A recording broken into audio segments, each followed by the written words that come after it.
Good morning, class 4th. This is your second video of chapter number 16. Last video में हमने पढ़ा था हमारे कॉन्स्टिट्यूशन के बारे में और उसके गोल्स के बारे में.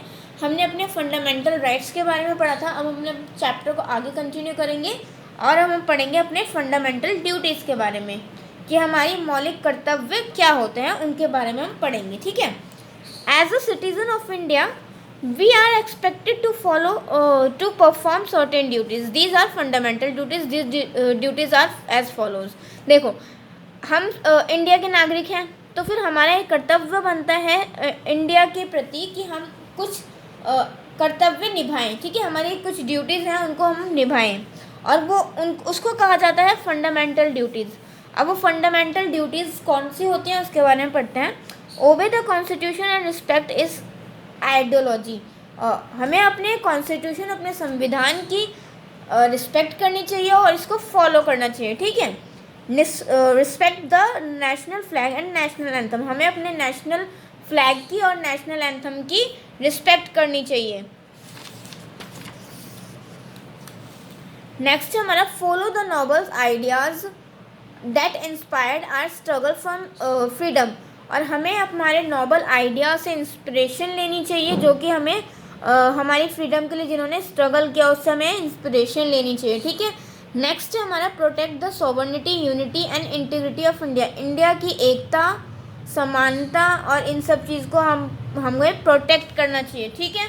Protect public property. हमें पब्लिक प्रॉपर्टी प्रोटेक्ट करनी चाहिए. Promote harmony and brotherhood amongst all the people of India. हमें इंडिया के सभी लोगों के साथ भाईचारे के साथ रहना चाहिए. ठीक है. प्यार से उनके साथ रहना चाहिए.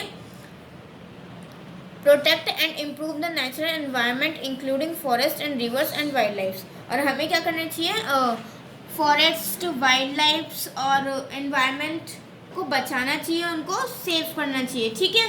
नेक्स्ट हमें डेवलप करना चाहिए साइंटिफिक एटीट्यूड को and ensure the education of our children between the age of 6 and 14. और हमें ये इंश्योर करना चाहिए जो हमारा जो चिल्ड्रन है उसको 6 से लेकर 14 ईयर्स तक की जो एजुकेशन प्रोवाइड की जाती है गवर्नमेंट की तरफ से वो उसको मिलनी ही चाहिए. ठीक है. नेक्स्ट आगे हम पढ़ेंगे हमारे directive principle of state policy, यानी कि राज्य के नीति निर्देशक तत्व कौन से होते हैं उसके बारे में हम पढ़ेंगे. Our constitution had laid down some important principles for the government to follow. हमारा जो कॉन्स्टिट्यूशन है उन्होंने कुछ नियम बनाए हैं, कुछ सिद्धांत बनाए हैं हमारी सरकार के लिए जो हमारी सरकार को फॉलो करने पड़ते हैं. These principles are fundamental to the governance of the country. और ये जो सिद्धांत होते हैं वो हमारी गवर्नमेंट के लिए इम्पोर्टेंट होते हैं और वो उनको फॉलो करने ही पड़ते हैं. ठीक है. The duty of the state to apply this principle while making laws. और ये ड्यूटी होती है कि इट इज़ द ड्यूटी, मतलब ये स्टेट की ड्यूटी होती है कि इन सभी सिद्धांत जो भी हमारे प्रिंसिपल्स हैं उनको फॉलो करें जब वो कानून बनाते हैं तब.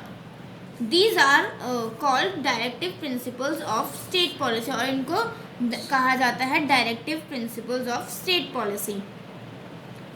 सम of the directive principle of state policies are. अब कुछ हम पढ़ते हैं क्या प्रिंसिपल्स हैं उनके बारे में. The government should provide better living conditions for all citizens. जो हमारी सरकार होती है उनको सभी नागरिकों को एक रहने के लिए अच्छी कंडीशन प्रोवाइड करनी है.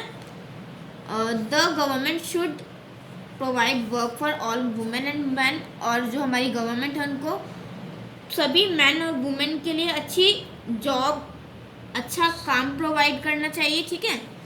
The government should improve the living condition of schedule caste, schedule tribes and weaker sections of the society. जो गवर्नमेंट है उनको शेड्यूल कास्ट, शेड्यूल ट्राइब्स और अदर जो वीकर सेक्शंस होते हैं उनको रहने के लिए जो जहाँ पर वो रहते हैं उनकी लिविंग कंडीशंस को सुधारना चाहिए. The government should promote equal justice and provide free legal and aid to the poor. और जो गवर्नमेंट है उनको इक्वल जस्टिस के लिए प्रमोट करना चाहिए कि सभी को वो इक्वल जस्टिस दें और गरीबों के लिए फ्री हेल्थ केयर चेकअप जो होता है वो मतलब फ्री हेल्थ केयर सर्विस उनको प्रोवाइड करें.